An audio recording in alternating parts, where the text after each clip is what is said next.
네, 여러분 반갑습니다. 하나님께서 오늘 우리에게 주시는 축복의 말씀 골로새서 제1장 9절부터 12절까지를 통해서 시리즈 네 번째 바울의 기도, 이런 제목으로 은혜의 말씀을 나누기 전에 본문의 말씀을 제가 받들어 읽겠습니다. 이로써 우리도 듣던 날부터 너희를 위하여 기도하기를 그치지 아니하고 구하노니 너희로 하여금 모든 신령한 지혜와 총명에 하나님의 뜻을 아는 것으로 채우게 하시고 주께 합당하게 행하여 범사에 기쁘시게 하고 모든 선한 일에 열매를 맺게 하시며 하나님을 아는 것에 자라게 하시고 그의 영광의 힘을 따라 모든 능력으로 능하게 하시며 기쁨으로 모든 견딤과 오래 참음에 이르게 하시고 우리로 하여금 빛 가운데서 성도의 기업의 부분을 얻기에 합당하게 하신 아버지께 감사하게 하시기를 원하노라. 아멘. 우리는 지금 시리즈로 기도에 대하여 함께 말씀을 생각하고 있습니다. 여러분은 지금 일상의 삶이 기도로 이어지고 있습니까?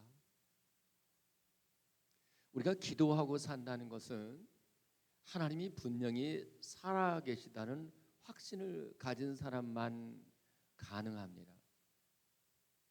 자, 여러분에게 있어서 기도란 무엇이라고 정의할 수 있을까요? 디모데전서 4장 5절입니다. 하나님의 말씀과 기도로 거룩하여짐이라.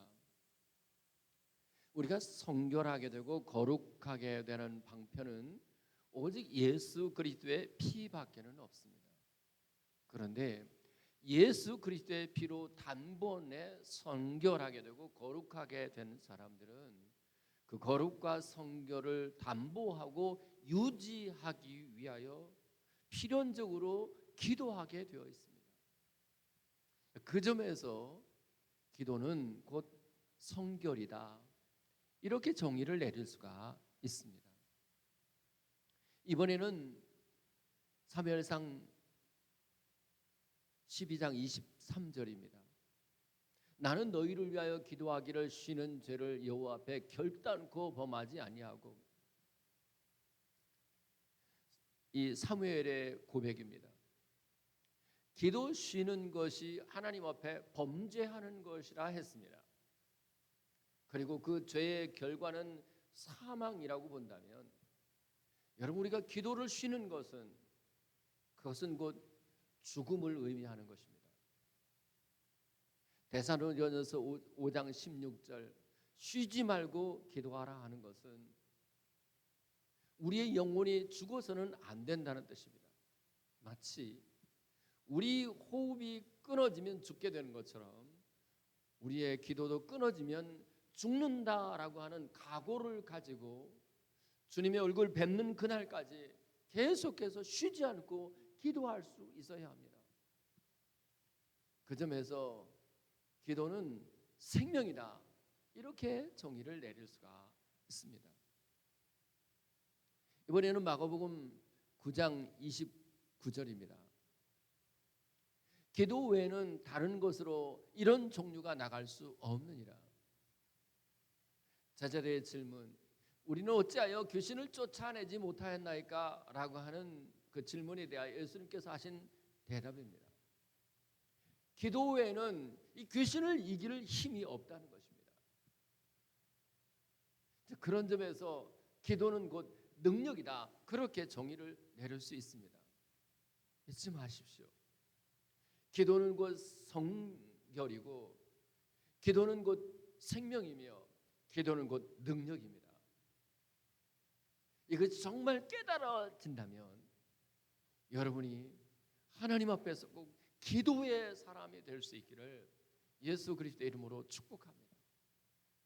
저와 여러분의 삶에 어떤 문제가 생긴다고 하는 것은 하나님은 우리로 하여금 그 문제를 두고 하나님 앞에 기도하라고 주신 사인인 줄로 믿으시고, 어떤 문제든지 간에 그것 때문에 좌절하거나 낙심한 대신 그 문제로 인하여 하나님 앞에 끊임없이 기도하는 저와 여러분들 되실 수 있기를 부탁합니다. 그것이 육체의 질병의 문제이든 자녀의 문제이든 혹은 그 밖에 어떤 곤란한 문제이든 그 문제를 두고 하나님 앞에 기도함으로 복받는 사람들 되셔야 합니다. 그런데 우리가 기도하되 반드시 우선순위가 있습니다. 마태복음 6장 33절의 말씀을 잊지 마십시오. 그런즉 너희는 먼저 그의 나라와 그의 의를 구하라. 그리하면 이 모든 것을 너희에게 더하시리라. 그렇습니다. 우리 육체적인 문제, 눈에 보이는 것들을 위해서 기도하는 것이 귀해요. 그런데 그보다 먼저 구해야 될 것은 그의 나라와 그의 의, 다시 말하면 눈에 보이지 않은 것들이어야 한다는 것입니다. 그래서일까요? 바울이 골로새 교회를 위하여 기도할 때에 눈에 보이는 것들을 두고 기도하지 않았습니다. 하나님, 저들이 이 땅에서 좋은 집에서 살게 해주십시오. 이 땅에서 출세하게 해주십시오. 이 땅에서 큰 권세를 갖게 해주십시오. 그런 기도하지 않았어요. 골로새 교회를 위한 바울의 기도는 이것이었습니다.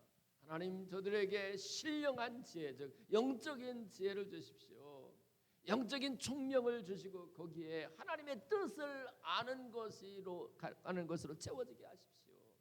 그리고 주께 합당하게 행하여 범사에 주님을 기쁘시게 하는 사람들 되게 해주십시오. 그리고 모든 선한 일에 열매를 맺는 사람들 되게 해주십시오. 그리고 하나님을 아는 것에서 점점점 자라가게 해주십시오 하는 것이었습니다. 바라기는 우리가 우리 자신을 위하여 혹은 우리 자녀들을 위하여 기도할 때도 이런 영적 기도가 있게 되기를 예수 그리스도의 이름으로 축복합니다. 이제 오늘 11절과 12절에 나타난 골로새 교회를 위한 바울의 기도, 그 하나는 이것입니다. 하나님, 이 골로새 교회가 모든 능력으로 능하게 해 주십시오. 여기서 능하게 되다라고 하는 뜻이 무엇일까요? 히브리서 11장 34절입니다. 불의 세력을 멸하기도 하며 칼날을 피하기도 하며 연약한 가운데서 강하게 되기도 하며, 여기서 강하게 되다라고 하는 말이 본문에 능하게 되다라고 하는 말과 같은 헬라어 듀나모입니다. 그러니까 비록 겉사람은 육체는 연약할지라도 그 속사람은 강하게 해달라고 하는 기도입니다. 고린도후서 12장 7절부터 10절입니다. 여러 계시를 받은 것이 지극히 크므로 너무 자만하지 않게 하기 위하여 내 육체에 가시고 사단의 사자를 주셨으니 이는 나를 쳐서 너무 자만하지 않게 하려 하십니다. 이것이 내게 떠나가게 하기 위하여 내가 3번 주께 간구하였더니 나에게 이르기를 내 은혜가 내게 족하도다. 이는 내 능력이 약한 데서 온전하여짐이라 하시니라. 그러므로 도리어 크게 기쁨으로 나의 여러 약한 것들에 대하여 자랑하리니 이는 그리스도의 능력이 내게 머물게 하려 함이라. 그러므로 내가 그리스도를 위하여 약한 것들과 능력과 궁핍과 박해와 권고를 기뻐하노니 이는 나의 약함이 곧 강함이라. 내가 약한 그때의 강함이라. 여러분, 바울에게 있는 육체의 가시, 그것은 그에게 치명적인 약점이었습니다. 어떤 일은 그것이 안질이라고 보기도 하고 어떤 신학자들은 간질이라고 해석하는 분도 있습니다. 안질이라고 하면 앞이 잘 안 보이는 것일 것이요, 간질이라고 하면 설교하다가도 거품을 불고 쓰러지는 것일진데 어느 쪽이든 그것은 그에게 참으로 자기 자신과 이웃들에게 시험거리가 될 만했습니다. 치명적인 약점을 갖고 있습니다. 그런데 그 약한 그때 육체가 약할지라도 그의 속사람은 오히려 강해진다고 고백하고 있습니다. 여러분, 일반적으로는 육체가 약해지면 마음도 함께 약해지고 영도 함께 약해지는 거 아닙니까? 그런데 신기하게 하나님의 능력으로 능하게 되는 사람들은 연약한 중에서도 그의 속사람은 더 강해지게 된다는 사실이에요. 여러분, 사람이 아무리 육체적으로 그 강함을 지속하게 될지라도 죽음의 자리에 이르게 되면 틀림없이 그 육체는 약해서 무너지게 되어 있습니다. 위기에서 그 본성이 드러난다고 하지 않습니까? 육체가 무너지는, 연약하여 무너지는 그 죽음의 순간에 그 영혼의 어떠함이 반드시 드러나게 돼요.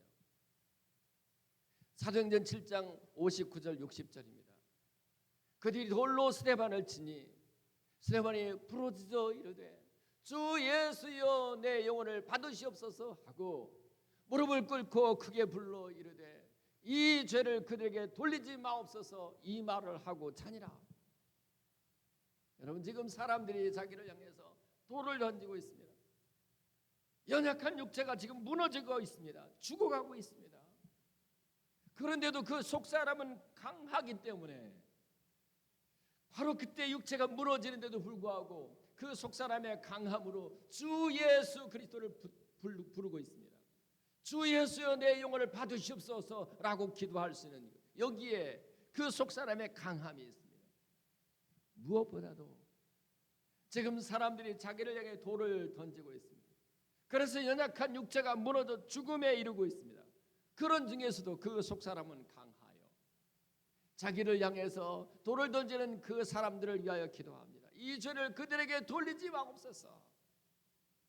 저들 용서해 주라, 그 말 아니겠습니까? 여러분, 왜 우리가 다른 사람에 대한 용서가 되지 않고 끊임없이 미워하게 되는 줄 압니까? 그 속사람이 강하지 않기 때문에 그래요. 그 속사람이 무능력하기 때문에 그래요. 그런데 그 속사람이 강한 사람, 육체가 연약할지라도 그 속사람은 강해진 사람은 자기를 죽이려고 하는 원수 같은 사람도 미워하지 않아요.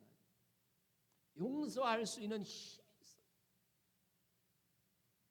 그런 점에서 저는 저와 여러분들이 연약한 가운데서도 주여 내 영은 강하게 해주십시오, 이 기도가 있기를 바랍니다. 모든 능력으로 내 영을 강하게 능하게 해주십시오, 이 기도가 있기를 바랍니다. 그렇다면 바울을 지금 어떻게 하면 이 속사람이 강하게 될 수 있을까요? 바울의 대본 이것입니다. 그의 영광의 힘을 따라 모든 능력으로 능하게 하십니다. 연약한 가운데 강하게 되는 힘이 뭐냐? 강하게 되는 것이 뭐냐? 그 영광의 힘을 따르는 거예요. 그 영광의 힘이란 도대체 무엇일까요? 베드로전서 4장 11절입니다. 만일 누가 말하려면 하나님의 말씀을 하는 것 같이 하고 누가 봉사하려면 하나님의 공급하시는 힘으로 하는 것 같이 하라. 이때 하나님의 공급하시는 힘과 본문의 영광의 힘이 똑같이 헬라어 크라토스입니다. 그렇습니다. 하나님의 영광의 힘, 즉 하나님의 공급하시는 힘이 있어야만 우리가 연약한 가운데서도 우리의 속사람이 강하게 되는 줄로 믿으시기 바랍니다. 자, 그렇다면 그 하나님의 공급하시는 힘의 결정적인 통로가 있다면 무엇일까요? 사도행전 19장 20절입니다. 이와 같이 주의 말씀이 힘이 있어 흥왕하여 세력을 얻으니라.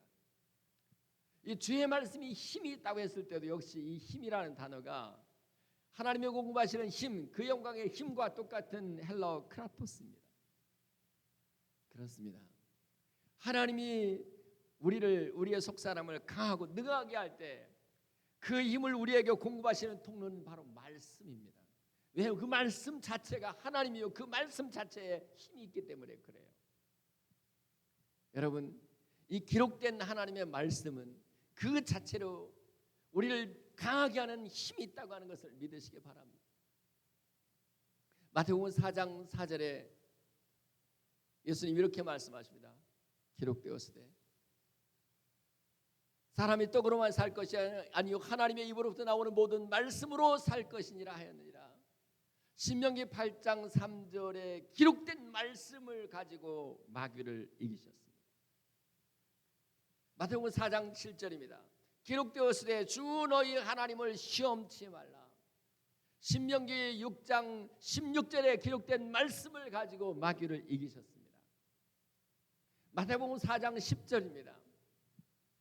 기록되었으되 주 너희 하나님께 경배하고 다만 그를 섬기라 하였느니라. 신명기 6장 13절에 기록된 말씀으로 마귀를 이기셨습니다. 그렇습니다. 기록된 말씀 거기에 마귀를 이기는 힘이 있습니다. 그리고 다시 그 말씀이 우리의 속사람을 강하게 한다고 하는 것을 아십니까? 느헤미야서 9장 3절입니다. 이날에 낮 4분의 1은 그 제자리에 서서 그들이 하나님 여호와의 율법책을 낭독하고 낮 4분의 1은 죄를 자복하며 그들이 하나님 여호와께 경배하였는데, 여러분 낮 4분의 1 동안 약 2시간 동안 그저 여호와의 율법책을, 즉 기록된 말씀을 낭독하기만 했어요. 읽기만 했어요. 그런데 그 기록된 말씀을 읽기만 했는데도 그 말씀의 자체의 힘이 있기 때문에 그 말씀을 듣는 사람들이 낮 4분의 1 동안 죄를 자복했다고 했어요. 여러분 이것이 저의 간증입니다.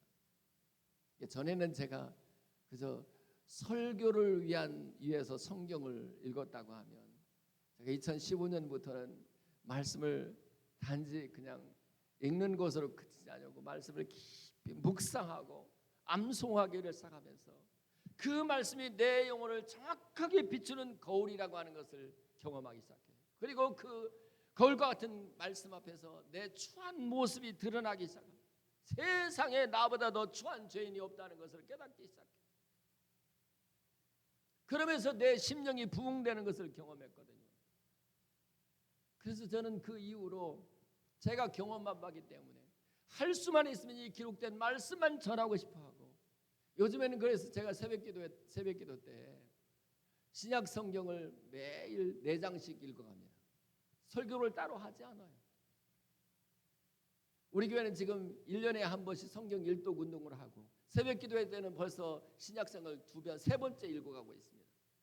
기록된 말씀이 읽는 것만 해도 능력이 있다고 하는 것을 경험한 거예요. 이 느헤미야 선지자를 통해서 이 기록된 말씀을 낭독했을 뿐인데 사람들이 그 말씀을 듣고 죄를 자복하지 않습니까? 그렇게 죄를 자복하게 될 때 그때 그 속사람이 강해진다고 하는 것을 아십니까? 또 하나는 그 기록된 말씀을 그저 낭독하여 들었을 뿐인데 그들이 하나님 여호와께 경배했다고 그랬어요. 여기서 경배하다라고 하는 단어 히브리어 샤하는 몸을 굽히다 라고 하는 뜻이에요. 그렇습니다. 하나님의 말씀은 힘이 있어서 우리들의 목을 하나님 앞에 꺾어버립니다. 우리의 허리를 하나님 앞에 꺾어버려요.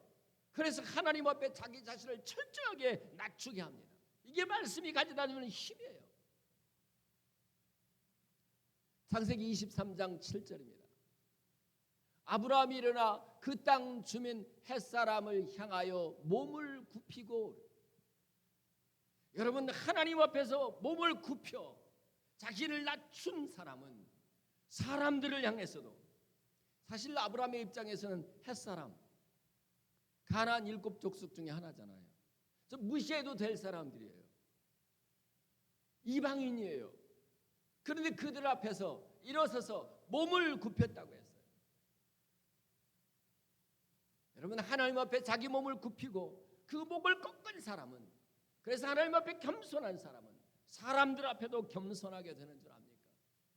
잠언 22장 4절 겸손과 여호와를 경외함의 보응은 재물과 영광과 생명이니라.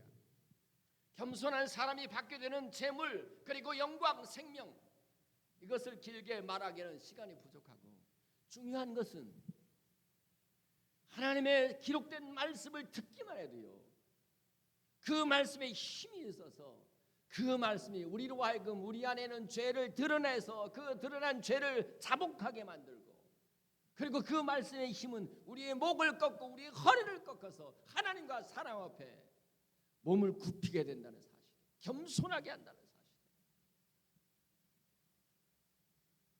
겸손하게 될 때, 그때 우리의 속사람이 생명으로 충만하게 되고, 그때 우리의 속사람이 강하게 되는 것을 꼭 믿으시길 바랍니다. 이제 사도행전 2장 37절과 38절에는 이렇게 기록됐습니다. 그들이 이 말을 듣고 마음에 찔려 베드로와 다른 사도들에게 물어 이르되, 형제들아, 우리가 어찌할꼬 하거늘 베드로가 이르되, 너희가 회개하여 각각 주 예수 그리스도 이름으로 세례를 받고 죄의 사함을 받으라. 그리하면 성령의 선물을 받으리니. 베드로가 전한 이 말을 듣고 사람들이 마음에 찔림을 받았다고 그랬어요. 이 말은 그 앞에 사도행전 2장 14절부터 36절까지 전개되어지는 베드로의 설교 말씀이에요. 사람을 통해서 선포되어지는 말씀, 이거 신학적으로 캐리그마라고 하는 단어를 씁니다. 기록된 말씀 자체에 힘이 있는데요, 그 기록된 말씀으로 말씀을 전하는 그 선포되는 말씀 속에도 능력이 있어서 그 말씀을 들을 때 사람들이 마음에 찔림을 받았다고 했어요.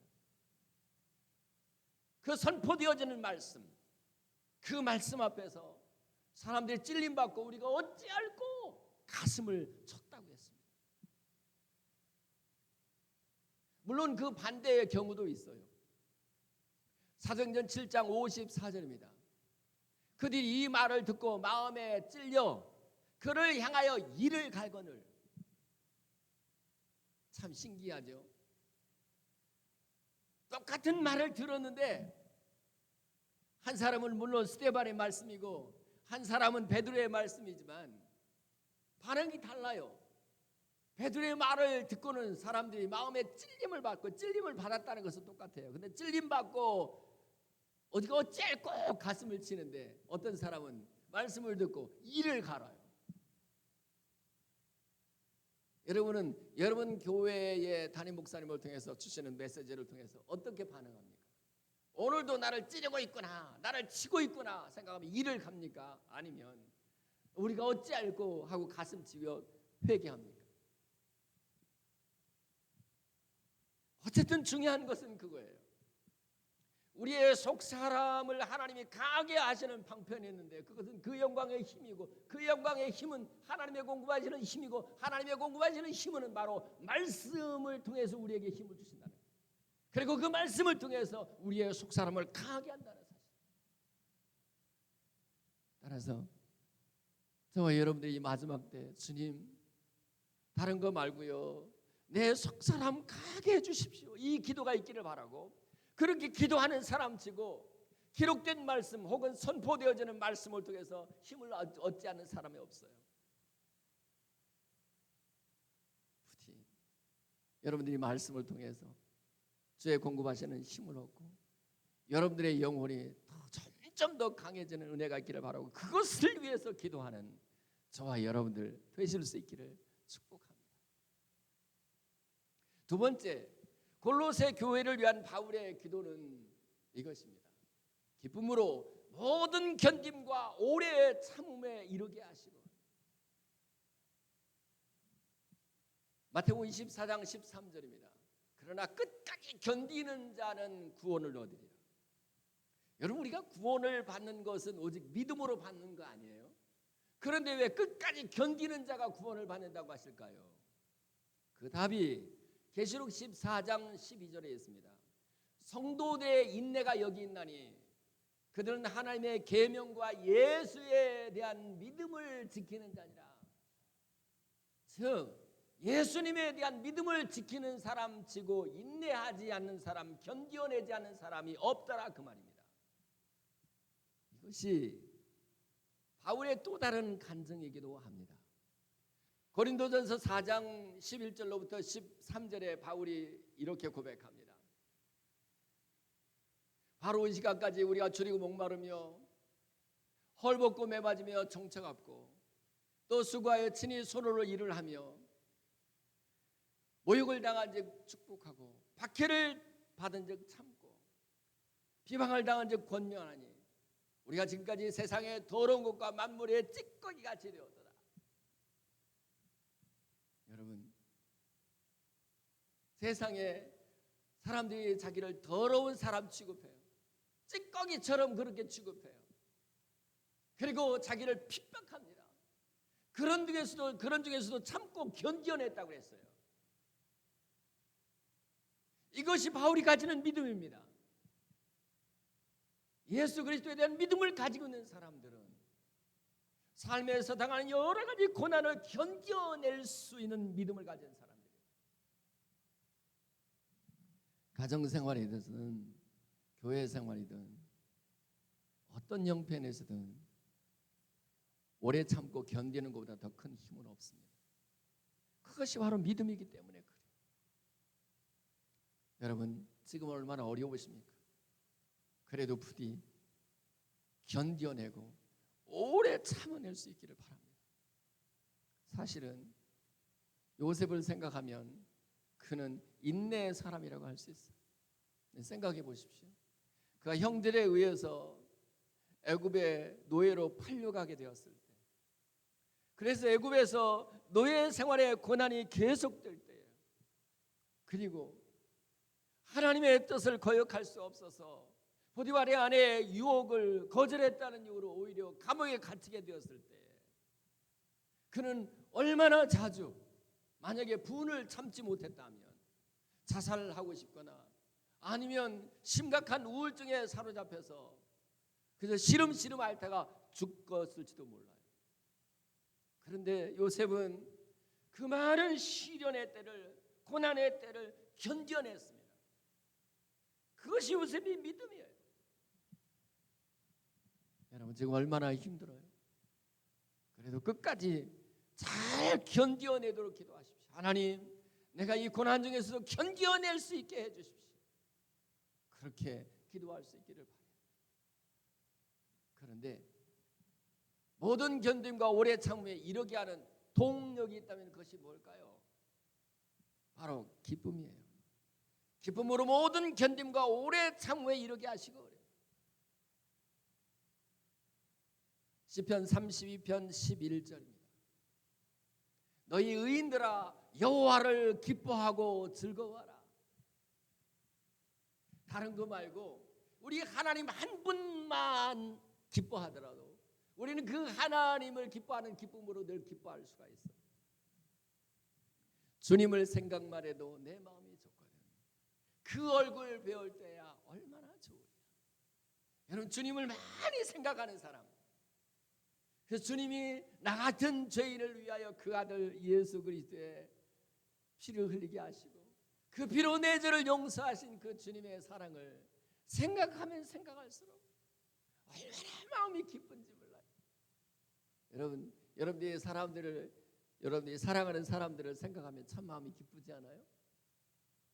여러분, 사랑스러운 손녀딸, 손자 생각하면 생각만 해도 기쁘지 않아요? 근데 여러분들이 그 사랑하는 손자, 손녀를 생각할 때 오는 기쁨보다 우리 주님을 묵상할 때 오는 기쁨이 훨씬 더 커야 돼요. 너희 의인들아 여호와를 기뻐하고 즐거워하라. 우리 하나님 한 분을 기뻐하는 그 기쁨은 우리로 하여금 모든 견딤과 오래 참음에 이르게 하는 동력입니다. 이제 요한복음 15장 10절부터 11절입니다. 예수님께서 하신 말씀입니다. 내가 아버지의 계명을 지켜 그의 사랑 안에 거하는 것 같이 너희도 내 계명을 지키면 내 사랑 안에 거하리라. 내가 이것을 너에게 이루면 내 기쁨이 너희 안에 있어 너희 기쁨이 충만하게 하려 함이라. 여러분, 예수님의 기쁨으로 우리가 충만하게 되는 방법이 뭐라고요? 예수님의 사랑 안에 거하는 거예요. 예수님의 사랑 안에 거하는 것은 무엇입니까? 주님의 계명을 지키는 것이에요. 우리가 여러 가지 계명들을 다 지켜야 되겠거니와. 왜냐하면 우리가 계명을 어기게 되면, 계명을 지키지 않으면 반드시, 즉 죄를 짓게 되면 우리 속에는 기쁨은 사라지기 때문에 그래요. 요한복음 13장 34절, 새 계명을 너에게 주노니 서로 사랑하라. 내가 너희를 사랑한 것 같이 너희도 서로 사랑하라. 너희가 서로 사랑하면 이로써 모든 사람이 너희가 내 제자인 줄 알리라. 여러분, 아내가 참 미흡게 보이고 남편이 밉게 보일 때가 있죠. 여러분 주변의 사람들이 밉게 보일 때가 있죠. 아무리 사랑하려고 해도 사랑이 안 될 때가 있죠. 그럴 때에 주님의 사랑을 묵상해 보십시오. 그리고 그 주님의 사랑으로 사랑하자고 생각하면 반드시 그 원수 같은 사람도 사랑하게 돼요.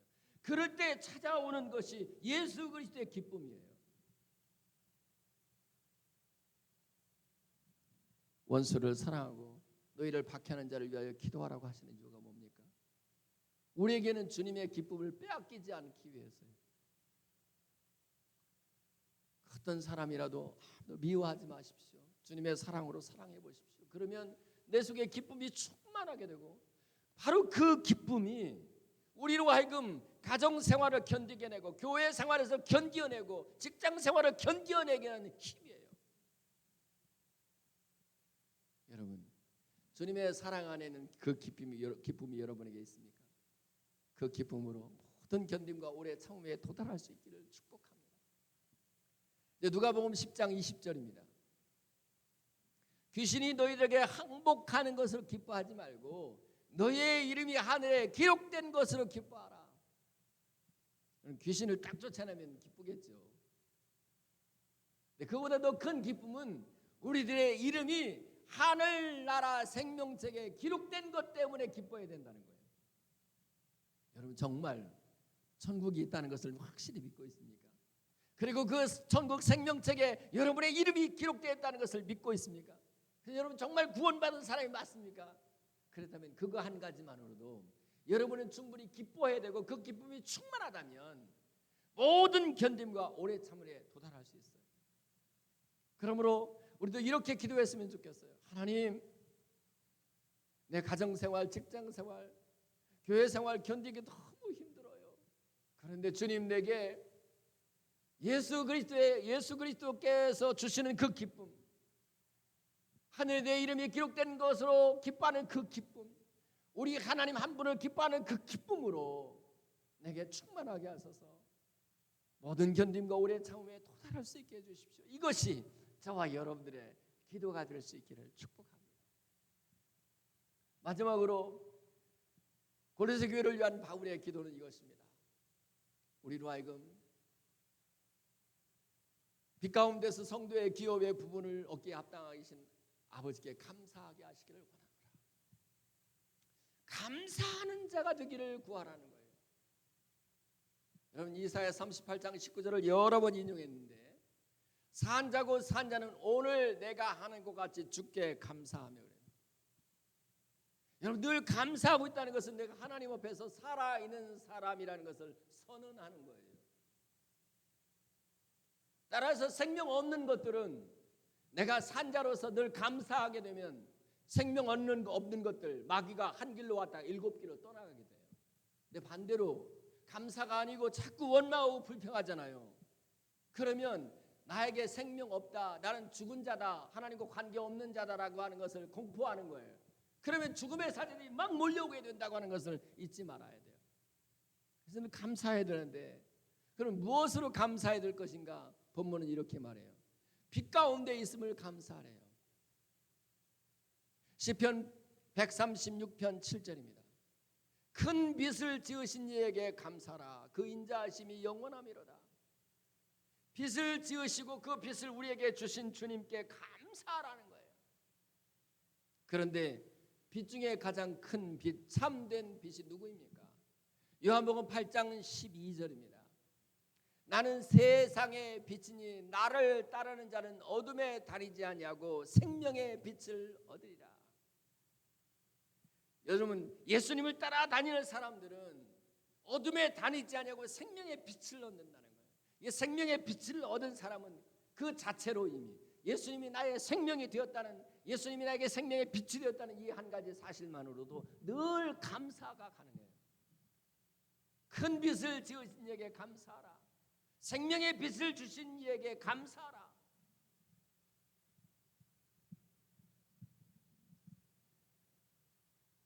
베드로전서 2장 9절입니다. 그러나 너희는 택하신 족속이요 왕 같은 재성이요 거룩한 나라요 그의 소유가 된 백성이니 이는 너희를 어두운 데에서 불러내어 그의 귀한 빛에 들어가게 하시니 아름다운 덕을 선포하게 하려 하십니다. 우리를 어두운 데서 불러내어서 빛의 나라로 들어가게 하셨어요. 이때 어두움이 무엇일까요? 마태복음 22장 11절부터 13절입니다. 임금이 손님들을 보러 들어올세 거기서 예복을 입지 않은 한 사람을 보고 불러 이르되 친구여 어찌하여 예복을 입지 아니하였느냐 하니 그가 아무 말도 못하거늘 임금이 그 사원들에게 말하되 그 손발을 묶어 바깥 어두운 데 내어 던지라. 거기서 이를 갈며 슬피 울게 되리라. 여기서 어두운 데 던져진다는 것은 뭘까요? 지옥이에요. 따라서 베드로전서 2장 9절에 어두운 데서 불러내어 그의 귀한 빛에 들어가게 했다라고 하는 것은 지옥에서부터 건져내서 천국으로 인도했다는 뜻이에요. 여러분, 정말 우리가 감사해야 될 제목이 뭔지 아세요? 나는 틀림없이 죄와 허물로 죽은 자요 지옥을 피할 수 없었는데 우리 주 예수 그리스도의 십자가의 은혜로 말미암아 나를 그 어두움에서 건져내어서 빛의 나라로 들어가게 하셨다. 나를 천국에 들어가게 하셨다. 여러분, 이 한 가지만으로도 성도는 언제나 감사가 가능한 사람들이에요. 또 하나, 성도의 기업의 부분을 얻기에 합당하게 하신 아버지께 감사하라고 해요. 시편 136편 21절입니다. 그대 땅을 기업으로 주신 이에게 감사하라. 그 인자심이 영원하미로다. 여러분, 하나님의 구약의 백성들에게 주신 기업은 가나안 땅이었습니다. 그런데 그 가나안 땅은 신약인 우리들에게 있어서는 새하늘과 새 땅에 대한 모형이잖아요. 저와 여러분들에게는 하나님이 성도의 기업의 부분, 하늘에서 얻게 될 그 기업의 부분을 얻기에 합당한 자로 하나님께서 우리를 여겨주셨어요. 이거 한 가지만으로 또한 우리를 너무 감사해야 돼요. 그런데 여러분, 우리가 천국에서 성도의 기업의 부분을 얻게 되는 것은 실은 우리 자신이 이 땅에서 주님의 기업이 되는 것과 연결된다는 걸 아셔야 돼요. 내가 천국에서 기업을 얻으려고 하면 내가 이 땅에서 주님의 기업이 되어야 한다는 것이에요. 에베소서 1장 11절입니다. 모든 일을 그의 뜻에 결정되어 이루어지는 이의 계획을 따라 우리가 예정을 입어 그 안에서 기업이 되었으니 우리가 주님의 기업이 된 거예요. 여러분, 기업이라고 하는 것은 반드시 거기서 무엇인가 생산되고 산출되어야 돼요. 갈라디아서 5장 22절과 23절에 성령의 9가지 열매 중에 예컨대 그 온유라고 하는 열매가 산출되어야 우리가 주님의 기업이라고 할 수 있어요. 마태복음 5장 5절에 8가지 복 중에서 온유라고 하는 복을 지어낼 수 있어야 우리가 이 땅에서 주님의 기업이라고 할 수 있어요.